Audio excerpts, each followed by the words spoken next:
کسی نے سلطان محمود غزنوی سے یہ بات کہی، اللہ اکبر، کہ آپ کا نالائق بھتیجا میرے گھر میں گھس آتا ہے۔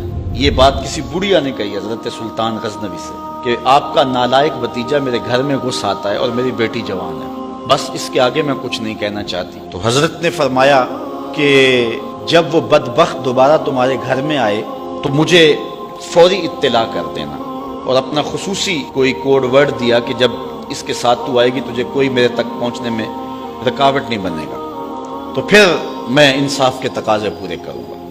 2-3 دن گزرے، بڑھیا آ گئی، رات کا موقع تھا، سلطان اٹھا، تلوار لی اور ساتھ چل پڑا۔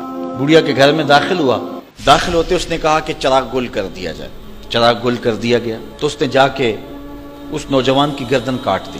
پھر اس کے بعد اس نے کہا کہ مجھے پانی دیا جائے، اس نے پانی کا کٹورا دیا، اس نے پانی پیا، پھر کہا اب چراغ جلا دو۔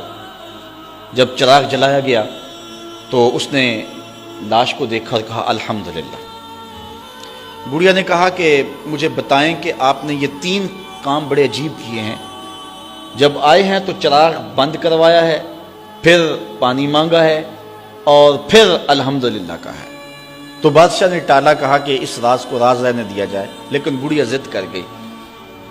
تو بادشاہ نے کہا سنو کہ تم نے کہا تھا کہ آپ کا بھتیجا ہمارے گھر میں گھس آتا ہے اور میری بیٹی جوان ہے، تو جب میں تمہارے گھر داخل ہوا تو میں نے چراغ اس لیے بجھوا دیا تھا کہ کہیں عدل کے تقاضے پورے کرنے میں رکاوٹ نہ بنے اور بھتیجے کا چہرہ مجھے انصاف کرنے سے روک نہ دے، تو میں نے اس لیے چراغ بجھوا دیا۔ کہا بات سمجھ آ گئی۔ تو کہا آپ نے جب چراغ بعد میں روشن کروایا تو الحمدللہ کیوں کہا؟ کہا کہ میں اس دن سے پریشان تھا کہ میرا خون اتنا گندا ہو گیا کہ بادشاہ کا بھتیجا ہو کے ایک بڑھیا کے گھر میں جا کے یوں زیادتی اور ظلم کرتا ہے، لیکن جب چراغ جلا روشن ہوا تو وہ میرا بھتیجا نہیں تھا، وہ کوئی اور تھا، صرف ہمارا نام استعمال کرتا ہے۔ تو میں نے کہا الحمدللہ، یا اللہ تیرا شکر ہے کہ میری نسل اتنی گندی نہیں ہوئی ہے۔ تو کہا آپ نے پھر فوری پانی منگوایا اور پیا۔ بادشاہ نے کہا بڑھیا یہ راز رہنے دو، یہ نہ پوچھو۔ بڑھیا ضد کر گئی کہ نہیں مجھے یہ بھی بتاؤ۔ تو کہا بڑھیا پھر سن، جس دن سے تو نے بتایا تھا کہ آپ کا بھتیجا میرے گھر میں گھس آتا ہے، اس دن سے نہ میں نے پانی پیا تھا نہ کھانا کھایا تھا۔ میں نے کہا تھا جب تک ظالم کو کیفر کردار تک نہیں پہنچا دیتا اتنی دیر تک نہ کھانا کھاؤں گا نہ پانی پیوں گا۔ اب ظلم کا انجام تو نے دیکھ لیا، اب میرا اتنا حق تو بنتا تھا کہ 2 گھونٹ پانی کے پی لو۔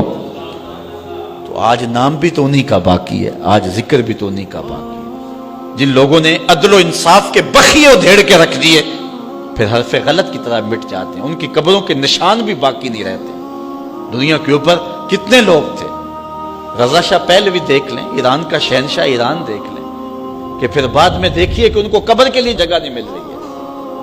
تو جنہوں نے عدل کیا، جنہوں نے انصاف کیا، تو زمانے کے اوپر نام انہی کا رہتا ہے، اور کسی ملک میں کسی جگہ پہ عدل و انصاف سے ہی ملک اور وطن قائم رہتے ہیں۔ الملک یدوم بالکفر ولا یدوم بالظلم، ملک کفر سے تو قائم رہ سکتے ہیں لیکن ظلم سے قائم نہیں رہتے۔